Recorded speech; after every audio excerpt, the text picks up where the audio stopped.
Richmond County in east central Georgia, until 4:45 p.m. Eastern Daylight Time. At 4:21 p.m. Eastern Daylight Time, a severe thunderstorm was located near central Georgia, Richmond County, moving northeast at 55 miles per hour.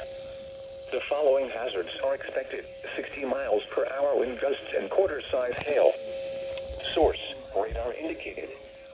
The following impacts are expected. Hail damage to vehicles is expected. Expect wind damage to trees and power lines. Locations impacted include Grovetown, Evans, Martinez, Fort Gordon, Augusta, Hephzibah, Harlem, Glendale, Gulf, South Augusta, Middletown, Somerville, Augusta Mall, Danielfield, Augusta Regional Airport, Village Plaza Shopping Center, Augusta National Golf Club, McBean, Blythe and Deering. This includes the following highways: Interstate 20 in Georgia between mile markers 185 and 201. Interstate 520 in Georgia between mile markers 1 and 15.